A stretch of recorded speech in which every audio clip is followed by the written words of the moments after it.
Hello, SNA fans. Sorry about that. And I guess I reached my streaming limit, but yeah, back here with another SNA podcast video. Second clip of the SNA podcast Spring Breakin edition of NXT review video. And as I was saying, like Rich Holland then continue to hit a big a big splash right or not blast like a cannonball right onto Sean Spears. Hit him with that DDT, super DDT like Soraya's move. Get the 1, 2, 3, and the winner of this match, Rich Holland.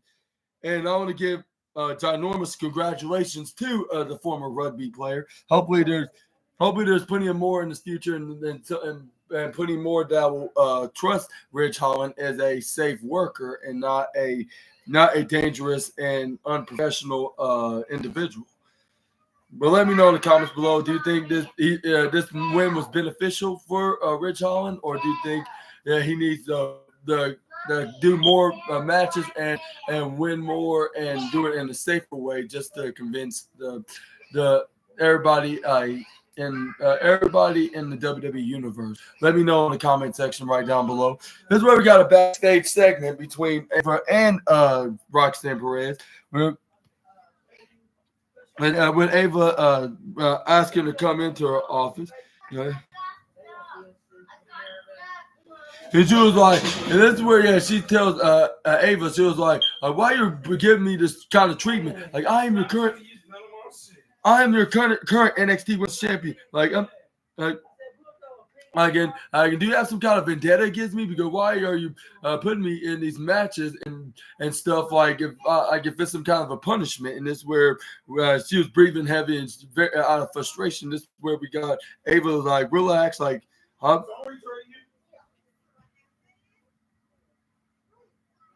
And this is where then she said, like, yeah, it's you. Like, you are very. You have a total ginormous vendetta against me ever since I became this NXT Women's Champion, or maybe even before I even reclaimed this gold, like for the past year of not being it. Like, in this way, so like, and now like you. Like, and like, what did you want? Do you really want have a match against me yourself? And this is where we got Ava was like, oh, hold up, like, don't get too silly now, get carried away. Like, you listen, like maybe if you spend a little more time listening, like you spend a little less time of you complaining like this, maybe you would have got an opportunity for championships. Like, maybe you would have you wouldn't have no trouble of getting yourself in the situation that you cannot get yourself out of, and most importantly, you would have protected it in the first, and you would protect your championship in the first place. Like, so, I mean. So clearly the way I see it, it has nothing to do with me. Like, and you should have been focused and prepared for this in your first run as women's champion. And then this is where Roxanne Perez was but I know exactly what you did. Like, it does not matter like what happened, what's going on now, or what happened then the last time I was champion. It's exactly what you're trying to put me through, just because you're jealous of me. And then this is where Ava's like, "Whoa, Roxanne, like, keep it down, like, calm down, like, and then the reason why I brought you into my office is he's like, I got a perfectly special announcement for you. And then this is where Roxanne Perez was like, actually, I do not want to hear that. Like, so if you excuse me, I'm going off at my if you excuse me, I got some future business to attend, future business to the work on, yeah, or something like that, yeah. Like, I got some future business to attend to, I should say. Yeah, let me rephrase that, on who's going to be my next victim with my next title defense. And this is where Ava went back to her locker room. I mean, not locker room. Went back to her office. She was like, looks like we're going to have to talk to her later on tonight. And she was like, and yeah, I know, like, you want to meet up with her, but this is where like we do figure out who exactly Roxanne Perez is possibly going to be feuding with next. Well, more likely be defending her title against next. And you won't believe it, which I'm gonna bring up at the end of the at the end of the video of this review, like this is where we got Josh Briggs then met up with Ivar because he saw him wrestle Obafemi earlier in a very brutalizing match. This is where Josh Briggs was like, he was like, yeah, like you did a phenomenal job, like taking Obafemi to the limit, but yeah, like but back to now back to as while I was starting, like when I was in this angle with what's his name Obafemi, like now that my ribs, of course, is back to where it's supposed to be placed at, and now I fully clear and recovered from this setback. Now I can finish what I started with Oba and actually defeat and be the only man that can defeat the reigning defending champ. Like something that you failed to do, but thank you for softening him up a little bit. So, and this is where it's like I very appreciate that, Ivar. And this is where Ivar then started. I'm not sure if he's seriously or sarcastically. I'm not sure which S word that he was doing right here for welcoming him, saying like, yeah, no problem, man. Like, but at the same time, I'm not done with him yet. And then this is where we got Wesley was like, hey, like, are you okay, man? And then this is where Ivar's like, yeah, I'm fine. Like, that's very unusual for you to check on me like that. Like, and this is where Wesley's like, he was like, I'm just make sure that you're all right because at the end of the day, we're all people, which that's an out of character. What's that statement from the former North American champion? And then this is where he's like, and I was like, and this is where he's like, I want to give you kudos to you, like for putting on a very 5-star worthy match, putting on that 5-star worthy match against Oba. And then as for you, Judgment, like, and then for you, I want to give you kudos for earlier, like from stand and deliver, like, and like from for being in the ring with him as well, like, and I want to give that to both of y'all for trying to take my North American Championship that I had to forfeit to Dragon Lee about 6 months ago, or no, I'll say about 4 months ago, back in December, like 4 months ago when I was on the shelf. But luckily, I'm back sooner than expected, and I'm back, and I thought I might earn myself, get myself back in that spot, earning myself a future title shot against Oba. And then this is where he tried to walk out of the doctor's room. This is where then what's his name?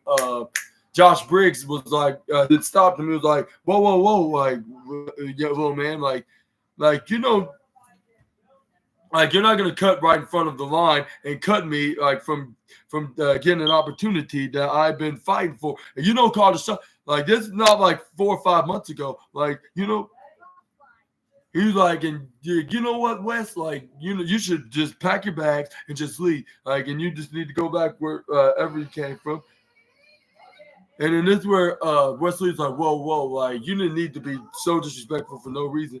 Like I'm not leaving. Like you know, I don't need to cut you in order to get that title match. I'll just beat you for it in a contenders match. And then this, that's what number one contenders match are for. And then this is where Josh Briggs, like, oh, now you're assuming that you can just beat me easily, and then you're just gonna walk over my dead body. And then this. And then this where it's like, and like, how about like, yeah, you know what? Like, that won't sound like a good idea to have a number one contender and see who's truly worthy for that North American Championship. And then this where he walked out of there, and this where we got, this is where Ivar was like, I'm not done with Oba yet. And then this is where he's like, you better remember that. And then he walked out of there in a very angry, creepy voice. This is where then. This is where we cut out with the Final Testament with what's his name with what's their name with Par Ellering of the Final Testament. He's like, hello everybody in this NXT division, like you all living on borrowed time, like the authors of pain are the final testament altogether. They're coming for all the gold in NXT. You saw what we did this last week against we did or not last week, what we did last week and the week before when Fraser and Axiom won those tag titles. And when we did to what's their names, Idris Enofe and what's his name? Idris Enofe and Malik Blade. That's who his name is. We made a statement on what the authors of pain still have left in the NXT tank of taking those belts, and that's gonna start right here, right now, up next. And then this is where. And this is where Carrie Cross hilariously grabbed Scarlett and put her right on here, carried her, or yeah, something like that. This is where they gave an evil laugh while grinning. Here's where then they were on their way to do that match, and then this is where we got.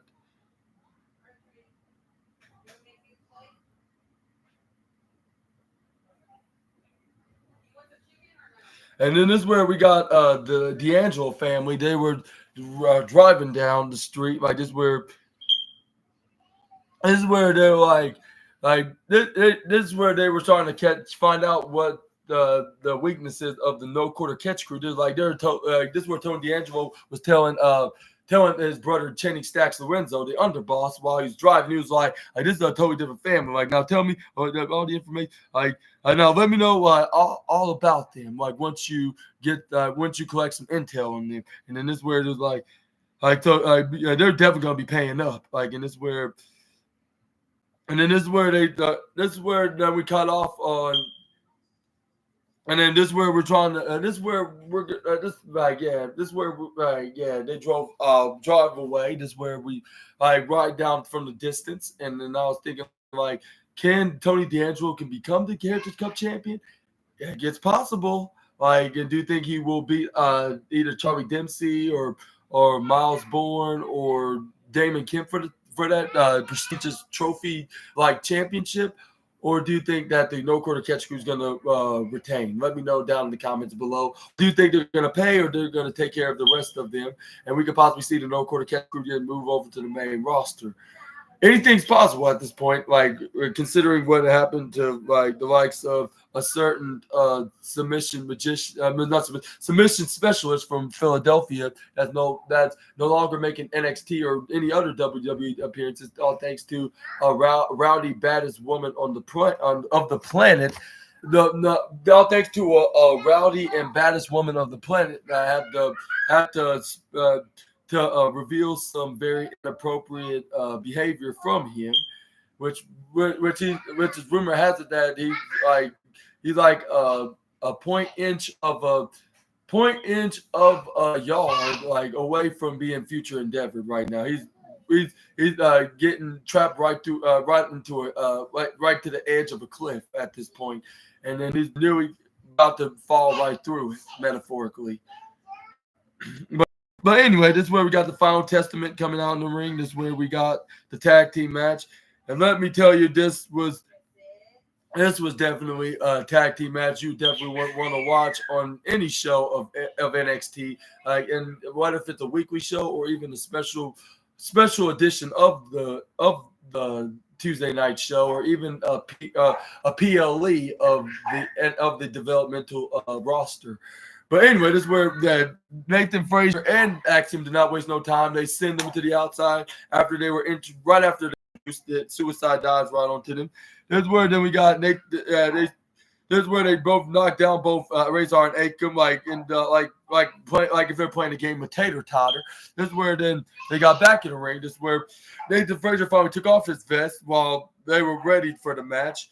This is where Akam was like, all right, I'm ready for but it only had to be one of you guys because in logic, y'all, it'll be a disadvantage if I fight both of you guys, obviously, and then it's not a part of the rules. That's against the rules.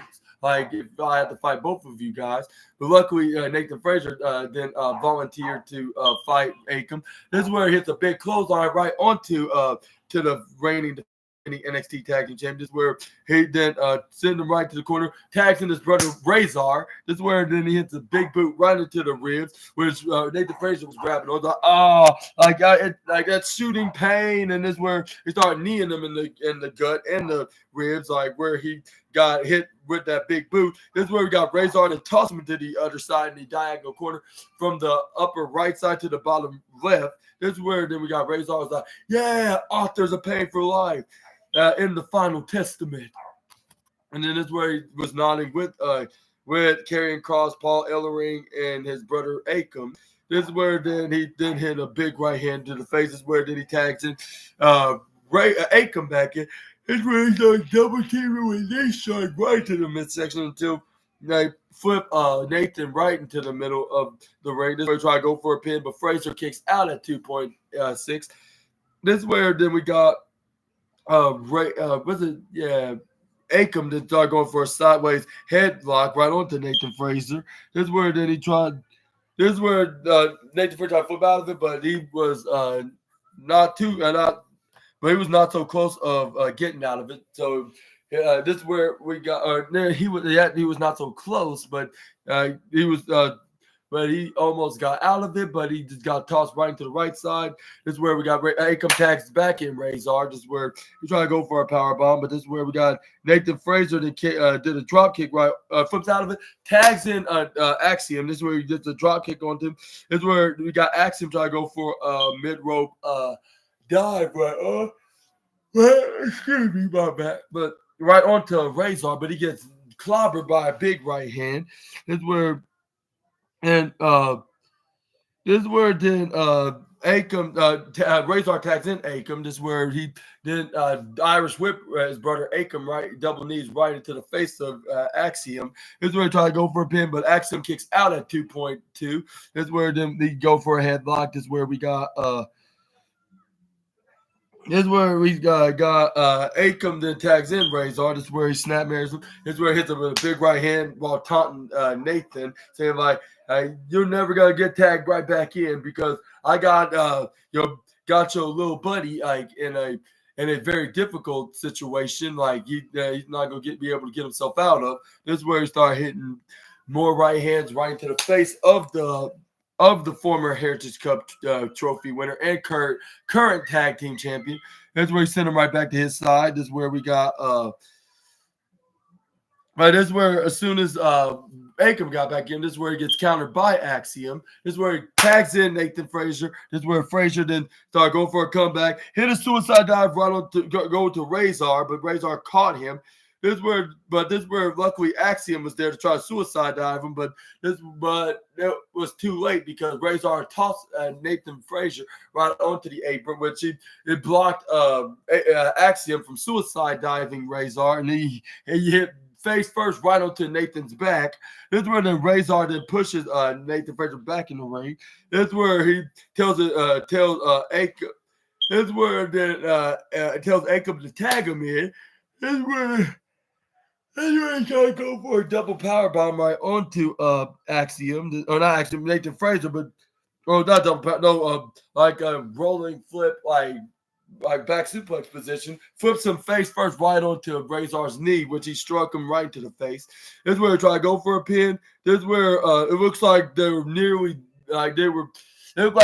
were about like seconds from being the NXT Tag Team Champions with the referee counting 1, referee counting to 2. But this is where Nathan Frazer got the shoulder up at 2.99999 before the referee could even put his hand down and smack it onto the mat for the 3 count. Like this is where Razor's like really like did he really just kicked out? Like that was supposed to be 3, and then the referee was like, nope, like it was 2 and 2.9 seconds, and then this is where Razor was very furious. This is where he's like, all right, like finish him off, like hit him with the final chapter, and this is where they try to hit him with that move, like when Akam got him in the Russian leg sweep, while Razor tried to hit him with the clothesline from hell, but luckily Axiom was thinking like they could kill the 2 fiery, big, buff, angry birds like with 1 stone. With with him, like with Razor accidentally tagging in Akam, like with him in position with the Russian ankle and him going for clothesline, but with Axiom flipping him right over the rope. This is where then he try to go for an attack right onto Axiom, but he totally forgot about Nathan Frazier, so he went back to him after he just let go of him, which that was not a smart move of the AOP member. He gets step up instigiri. This is where then Akam grab onto the ropes. This is where he tags.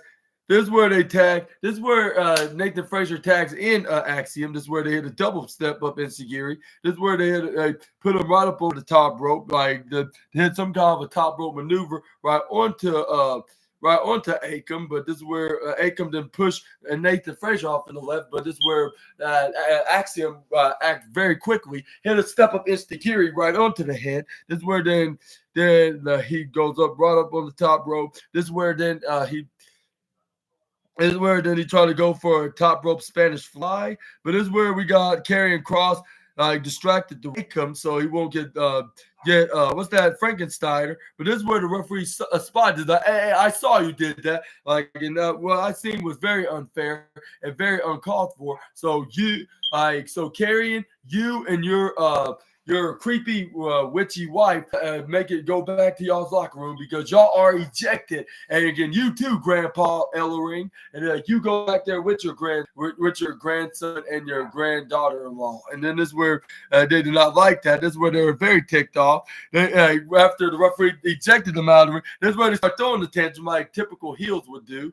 This is where then the Authors of Pain was very frustrated. This is where they try to go for that double powerbomb maneuver, which what they call it, when Booker T's like, stay on the gas, like it doesn't matter. Oh no, it was the final chapter, but it's no, it was the New Catch Republic. The New Catch Republic. Yeah, the New Catch Republic was there. Like when the referee wasn't looking. This is where they try to go for the final chapter again, but it didn't work again. Like even though they weren't double cursed, but they just couldn't. They failed to do the move, like even attempt to, because this is where Pete Dunne and Tyler Bate had to step up his gear right onto the Authors of Pain with Axiom got, I believe, Akam into the surprise roll-up, which is the most devastating move in all of professional wrestling. And they got the 1, 2, 3. And still the NXT Tag Team Champions, Nathan Frazier and Axiom. And then this is where, all thanks to the Authors of Pain's SmackDown arch rivals, the New Catch Republic. And I was thinking to myself, like, if the Final Testament's going to be on Raw, like where the New Catch Republic's going to be? They're going to go to Raw with them, or they're going to stay on SmackDown. I'm not sure if they even got drafted at all on this year's draft in 2024. Let me know in the comment section right down below if they did or not. But anyways, they will have a tag team match in 3 days from now, this coming Friday on SmackDown, on the Go Home Edition show of Friday Night SmackDown before Backlash. But let me know about this title retain in the comments.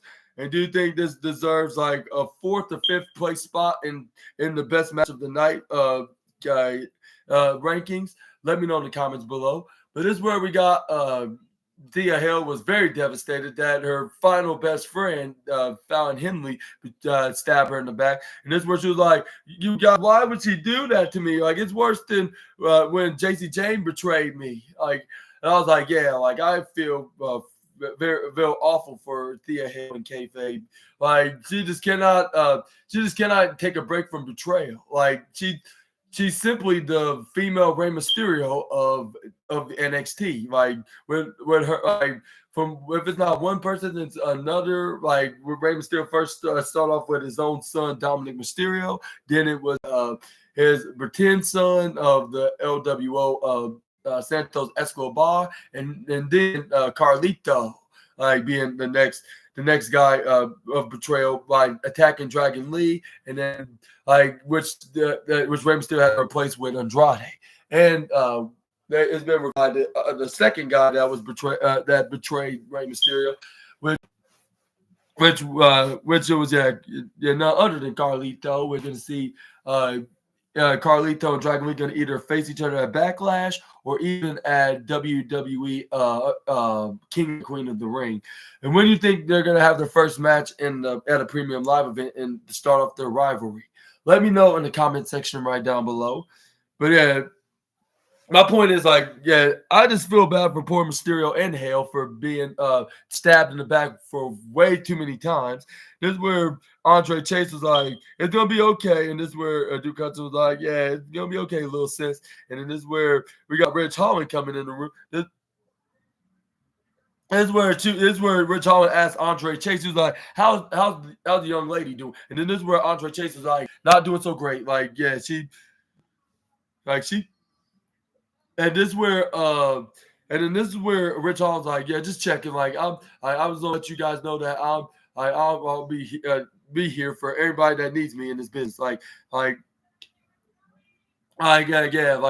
understand when it comes to the world is against you, and I thought I might be the guy to cheer you guys up, including Thea. And this is where he's like, "Hey, like we appreciate that, and I want to congratulate you and your win against Shawn Spears tonight." And he's like, and he was like,